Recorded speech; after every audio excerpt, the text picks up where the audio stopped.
There's a saying that you might find on a cheap sign hanging in a knick-knack store or souvenir shop. Quote, "The worst curse in life is unlimited potential." End quote.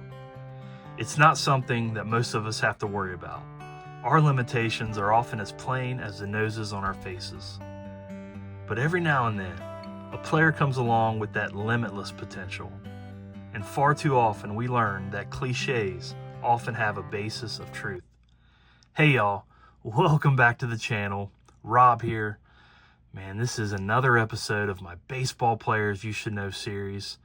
And today we are talking about Eric the Red Davis, one of my favorite Reds of all time. Just a guy I love to watch play.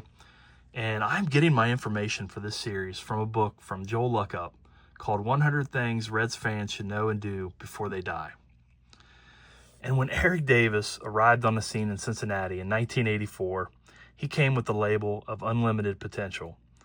As so often occurred in that era, that label frequently came with the moniker of the next Willie Mays, since the Hall of Famer was the standard bearer for players who could do it all on the baseball field.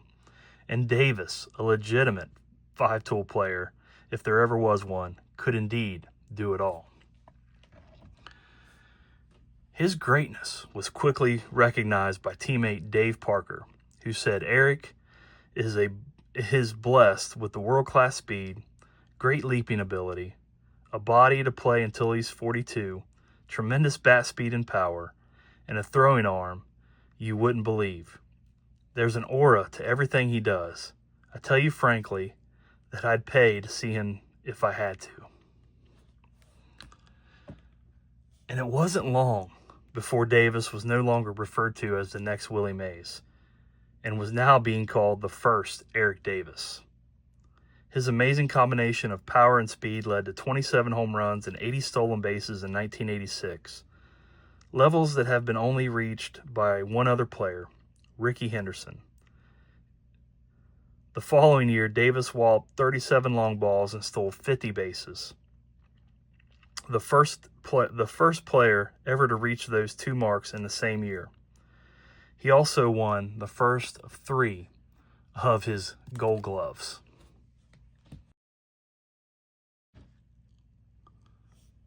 Overall, from 1986 to 1989, he averaged 39 home runs and 58 stolen bases per 162 games played, gathering MVP votes in each season. It was an outstanding offensive pace that hadn't been seen before in baseball. The problem was that despite averaging those numbers per 162, he never came close to playing that many games in a season. Every season was marked with an injury of some sort or another, and Davis never played more than 135 games in a single year once in his 17-year career. In fact, that makes his outrageous numbers, season numbers, even more remarkable. Limitless potential indeed. And Davis only reached the playoffs once in his career with the Reds, and that came in 1990. While he struggled in the NLCS, he hit one of the most important home runs in Reds postseason history in the first inning of Game 1 of the World Series versus Dave Stewart and the Oakland Athletics. Davis, the emotional leader of that team, single-handedly set the tone for the series, putting the baseball world on notice that the Reds were not intimidated by the defending world champs. And sadly, Davis did not get to pop champagne with his teammates at the end of the series, as a lacerated kidney suffered while diving for a ball in the first inning of Game 4 forced Davis into the ICU at a local hospital in Oakland. Once again, injuries robbed Davis of his potential glory, robbed him of that one moment on the field for which he so desperately longed. It would be more than a week before Davis was able to return to Cincinnati.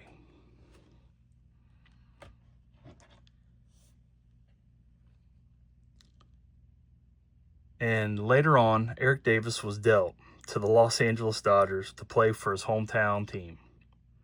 2 years after that, Davis decided to retire after struggling with the Detroit Tigers. The time off did him some good, and in 1996, he returned to baseball and Cincinnati, posting 26 home runs, 23 stolen bases as a 34-year-old. It was the 6th 2020 season with the Reds, the most in franchise history. The outstanding season garnered a Comeback Player of the Year award for Eric Davis. So we'll stop there for a second. I just wanted to show you some of my favorite cards of his.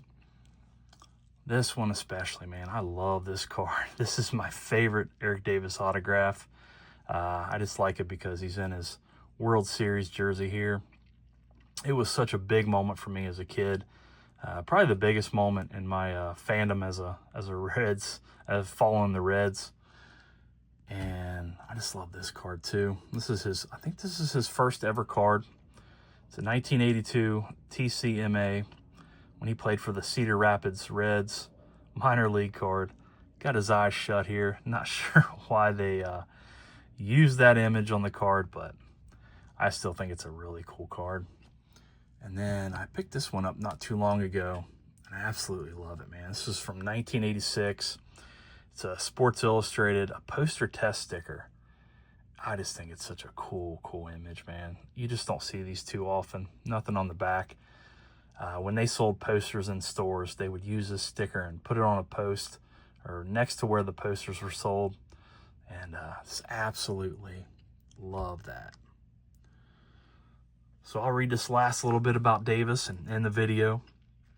It says, even with the successful year at the plate, a year when he finally started to feel the love of the Cincinnati Reds fans, he was unable to settle on a contract with the Reds and left to play for the Baltimore Orioles.